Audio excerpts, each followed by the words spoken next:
Here is the Switch 2 I promised you. And you can have it as soon as I make sure that you're not making the biggest mistake of your young life. You see, there are a ton of amazing handheld gaming devices these days, and I think you should at least try them before making your decision.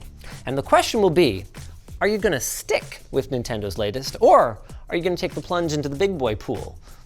Like, because some of the PC competitors are really big, not because adults can't enjoy Mario Kart. I like Mario Kart. So here's the deal. You're gonna try 8 different gaming handhelds today. And if you like one of them more than you like the Switch 2, you can take that home instead. But there's a catch. Should you choose something other than the Switch 2, I'm not buying you a Switch 2. Just like I'm not gonna buy you the segue to our sponsor, Saley.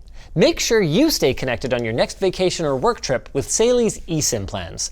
Available in over 200 destinations, you can get 15% off a plan by clicking our link and using code LTT at checkout.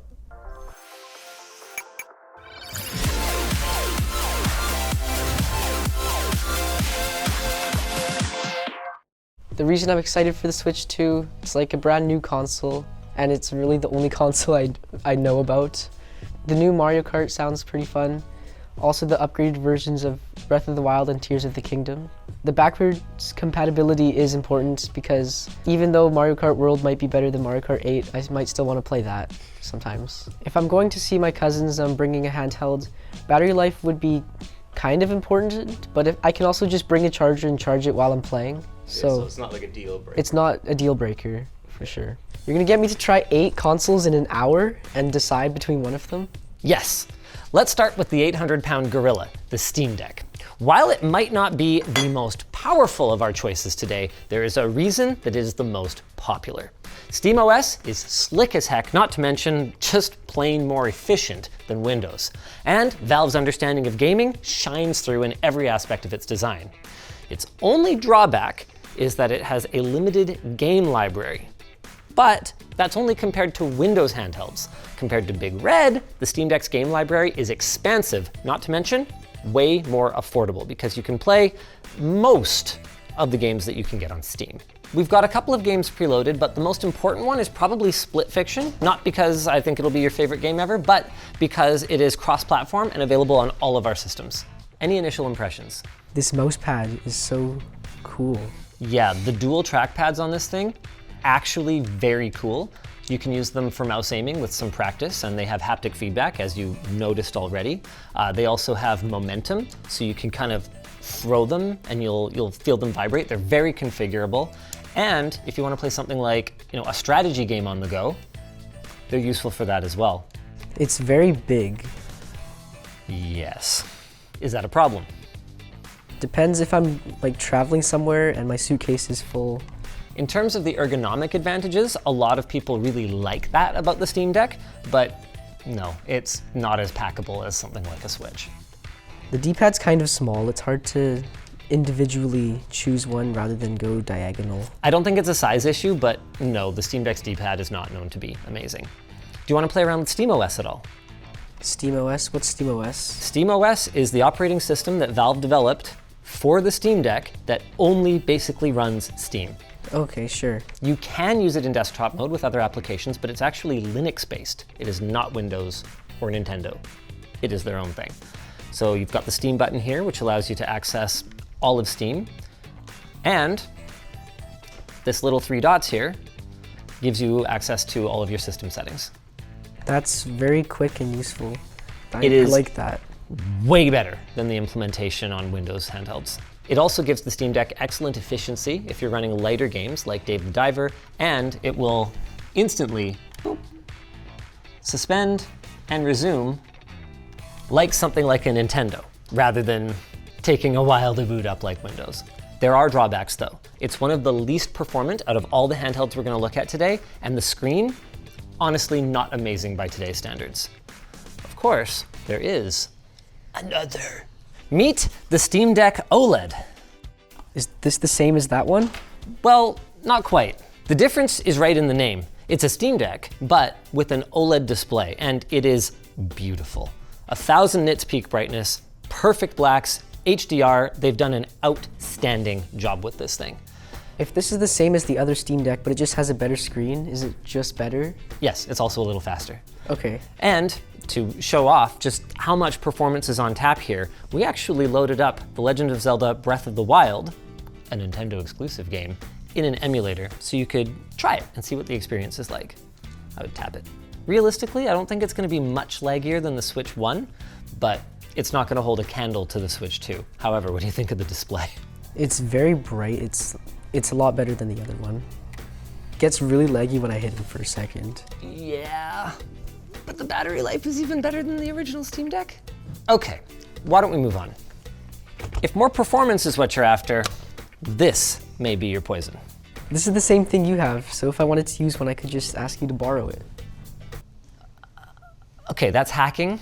Hacking is not allowed. Back to the script. You may be familiar with this one. It's the one I use at home.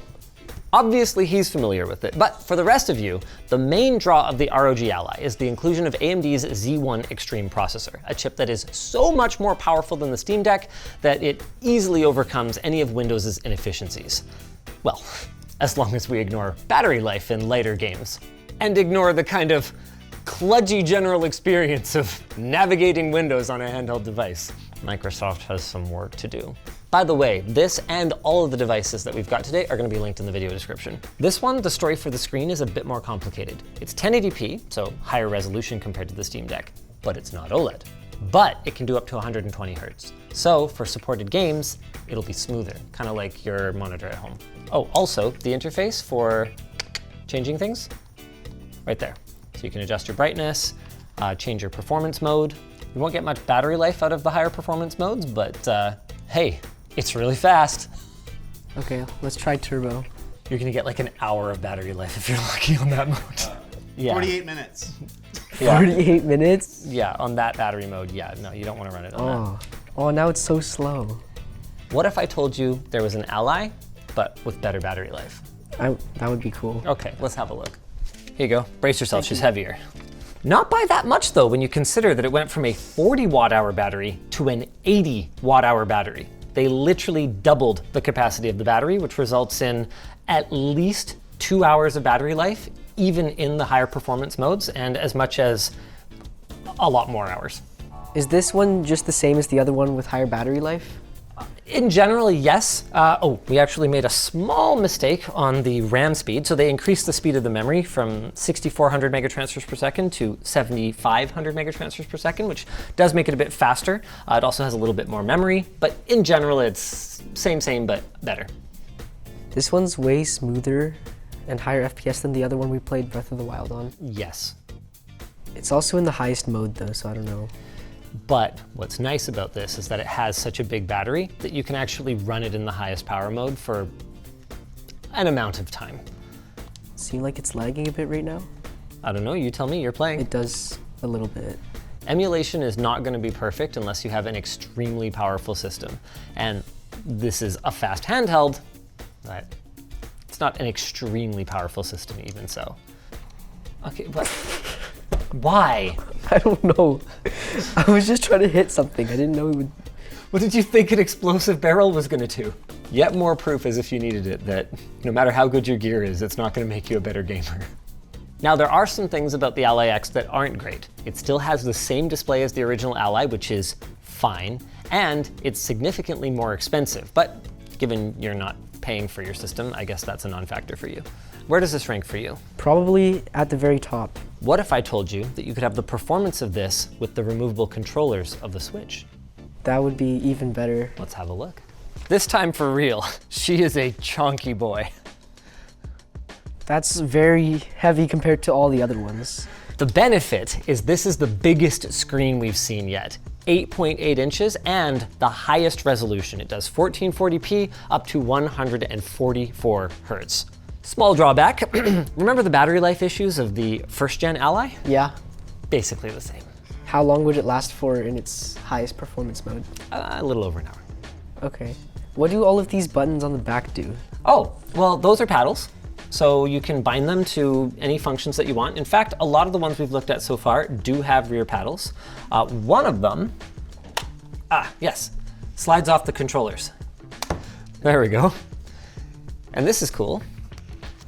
Boop. That's a pretty cool use case, right? That's awesome. Especially because it's so heavy you wouldn't want to hold it. Why don't you fire up Tomb Raider? The buttons are really small compared to some of the other ones though. It's not my favorite controller, but one nice thing is that on at least one side of it, it does have a trackpad. Oh, I didn't even notice that. That's why I'm here, for the tech tips. Papa Tech tips. At this point, seeing all the options that are out there, are you a little less confident that you want to switch to for your birthday? Or are you still pretty confident? A little bit. These are all very cool and fast and a lot better than I expected for such a small device. This is just a gorgeous game that even a few short years ago, you would have needed a full-sized gaming PC to run, and it runs on this. Of course, you won't always be able to just put it down on something, so you should try it handheld. Okay. How does it feel? It's very heavy. If I was to hold this for half an hour, I think my arms would get pretty tired. It does have another party trick. Check this out. Whoa. FPS mode. That becomes a mouse. But that's something. That's their overlay. So you can see performance and you can change your modes and all of that. This menu's laggier than the game is. Okay, that's fair. I would like to change gears completely and go from our heaviest device to our lightest one. Can I get a longer time trying every single one of them before deciding? No. Do I actually have to decide today? Yeah, but you thought I was like giving you a different answer on camera than... I don't know. I'm choosing a console. Yeah. Meet the PlayStation Portal. This is not actually a console, but the combo deal here is on offer because the price of a PS Portal and a PlayStation 5 is actually less than some of the handheld PCs that we've looked at today. The joystick's not in a very comfortable position. That's PlayStation style. You do get used to it, but yes, it is not my preference either. The symmetrical joystick position versus the asymmetrical Xbox style. I'm also not a huge fan of their D-pad style, but they do have advantages in their controller, and one is that their haptics are excellent. Also, this is, compared to anything else we're looking at today, the most powerful gaming solution. It's only 1080p, but it is a locked 60 FPS with absolutely gorgeous levels of detail. It's also the least flexible solution in a way that I'll explain in a little bit, but why don't you give it a shot first? Which button's A and which one's B? Not really a PlayStation house. You've never seen a PlayStation, I don't. Do any of your friends have PlayStations? One of them does. Oh, okay. Have you ever used it? No. Okay, well, it doesn't have A/B. Well, which one confirms and which one goes Can't back? remember. Okay. Look at the visual fidelity though. Okay, you haven't actually tried the Switch 2 yet, but here it is. Like, look at the detail level by comparison. Another great thing about the Portal is Sony's amazing game library. But here's the thing. While this has the best battery life also out of anything that we've tested, the reason is that there's no game console in it. It is streaming wirelessly from that PlayStation over there, which means... I need a PlayStation? Yes, not only do you need a PlayStation, but you need an active internet connection to your PlayStation. And the closer you are to your PlayStation, the better the experience, and the farther you are from your PlayStation, the worse the experience, in terms of especially input latency. That would be really annoying then, because bringing a PlayStation somewhere is very hard. You can play from elsewhere, but the farther you are, the worse the internet connection. Why don't we shift our attention back to consoles that are actually consoles rather than streaming devices? These are our last two. We've got the Aya Neo 3, which unfortunately didn't perform as well as we hoped, but has an OLED screen and this super cool modular interface where you can actually swap this around depending on what games you're playing and whether you want to be able to reach a D-pad or a joystick more easily, and same here for the ABXY and the touchpad. We've also got the MSI Claw, an unexpected standout. This ended up being the best performing PC handheld in our roundup thanks to some recent driver tweaks from Intel. The fans are pretty loud for this one. Yeah, you haven't even fired anything up yet. That's a yikes. Oh, do you want to try out the modular interface? Yeah. There we go. One click pop up. That's pretty cool. Not gonna lie. Now, is it in the configuration that you'd prefer? Yeah. Okay, fire up a game. Those fans are pretty loud. They really are. Oh yeah, trackpad's working. Okay, the trackpad. It's definitely a trackpad. There's a joystick ABXY, so you wouldn't be stuck with the trackpad if you didn't want it. Just needs more volume. There, now the fans aren't a problem, right? Yeah, but I would never play with it this loud. Okay, fine. Why don't we try the Claw? Does this one have a higher refresh rate than the other ones? It's not higher than all the other ones, but it's 120 hertz, which is at the high end. And because it performs so well, you are actually getting more benefit out of that higher refresh rate display. This is very smooth. It's a lot of performance. It's a chunky package, but you get a big 8-inch display and reasonable fan noise. In terms of battery life, it's between the Ally and the Ally X, but closer to the Ally X, like an hour 40 in even a very high performance profile. That's pretty good. It's pretty good, but what it isn't as good as is the Switch 2. Are you ready to try the Switch 2? Yeah, I want to see how it compares to these. Still in the mix is the ROG Ally X, the Legion Go, and the Claw. What do you like best and least about each of them? Okay, this one, I like the fast refresh rate and the big screen. So the performance essentially, Yeah, because performance. all of these have 120 hertz plus displays, but this is the more performant of the three. What about the others? This one was battery life and fast, and it's not as heavy as the really big ones. You don't get as big of a screen, but it's significantly more totable. And this one, I like the detachable Joy-Cons in this little mouse pad and Okay. the big screen. But this is a funny thing. Even though the Switch 2, this is now your first time holding it, I think, right? Yeah.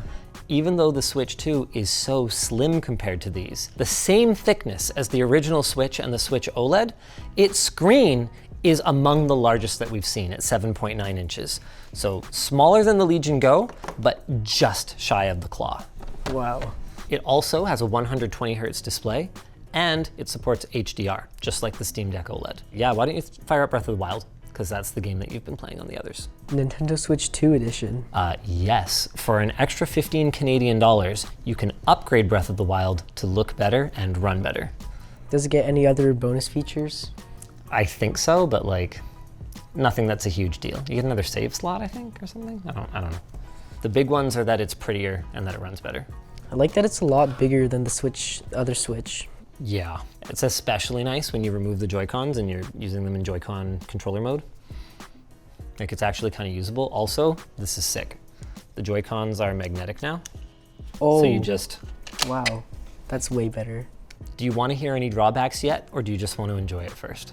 Just enjoy it first. Okay, that's fair, that's valid. Obviously, the interface is what you're familiar with, so if you want to adjust your brightness or volume or anything, just, yep.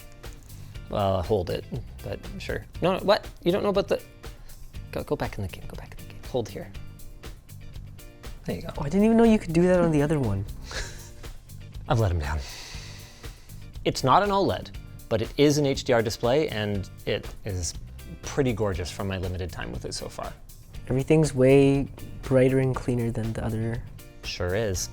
Not only do games run at a higher frame rate, but the screen is a higher resolution compared to the original Switch as well. Do these Joy-Cons have as much drift as the Switch 1?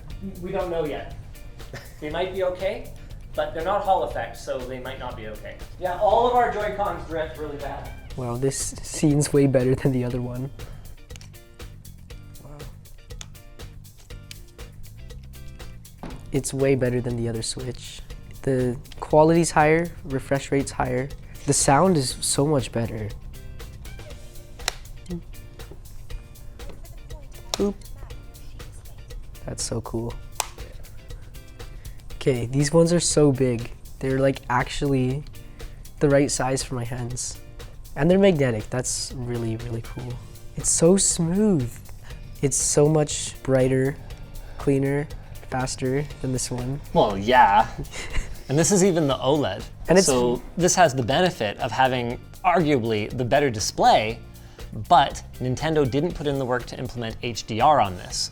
So This is probably gonna look better day to day. Although, oh, that contrast though. But the frame rate blows. Yeah, so you can really see the color saturation on the OLED, but you get the peak brightness from HDR. If they do a switch to OLED, which they almost certainly will at some point, you would get the best of both worlds, but that doesn't exist yet, and I'm not promising to buy you one of those, so. Okay. Do you wanna play Mario Kart? Let's play World? Mario Kart. Oh, these are actually big. On the Switch 1, these are tiny, and they're so hard to press. Huge improvement. Dude, I'm in 12th. This is terrible. There's an airplane? Dude, and there's like wave runners and stuff too. It's pretty sick. There's another curveball. What?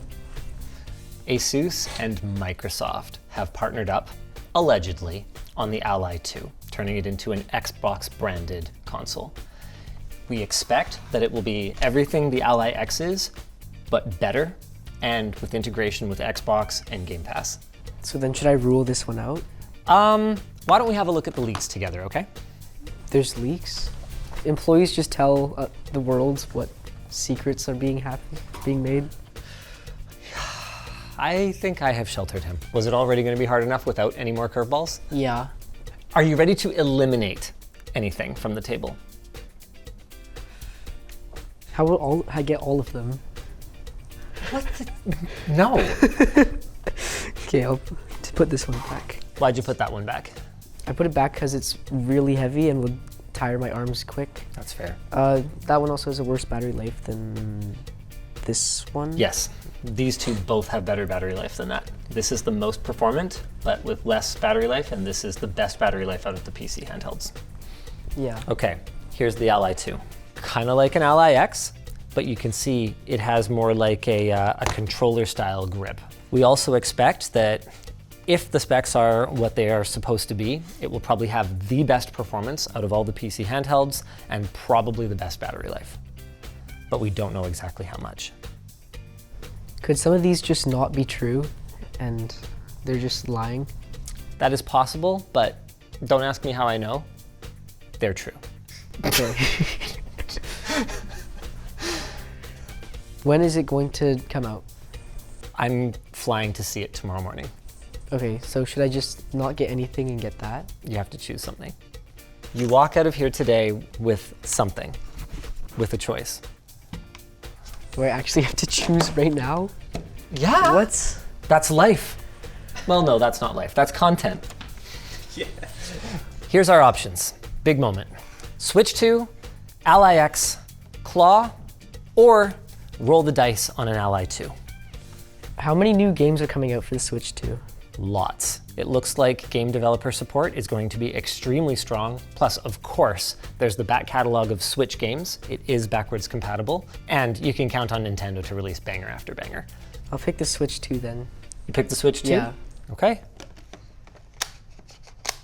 I ultimately chose the Switch 2 because of how many big games are supposed to come out for it, and that I can still play my Switch 1 games on the Switch 2 if I want. I do have a desktop, and I can already play Steam games, but if I didn't have one, I would probably choose one of the PCs to get access to all of those.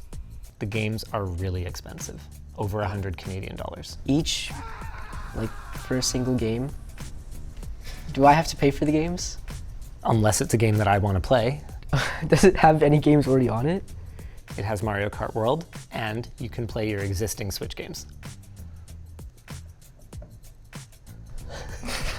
$100?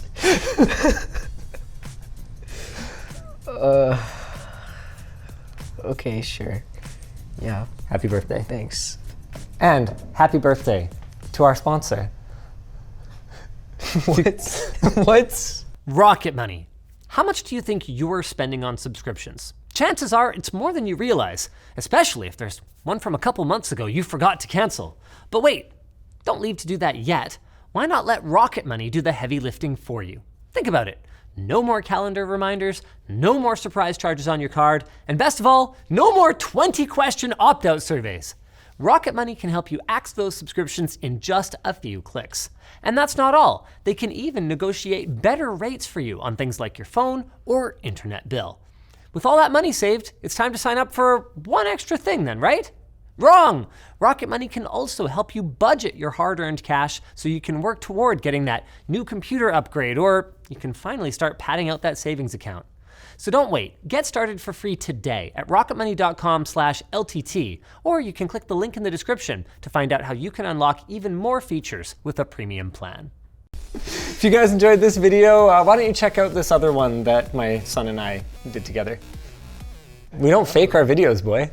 The answer doesn't change when the camera turns off. Oh, I don't know, off camera, can I just like have two of them? No.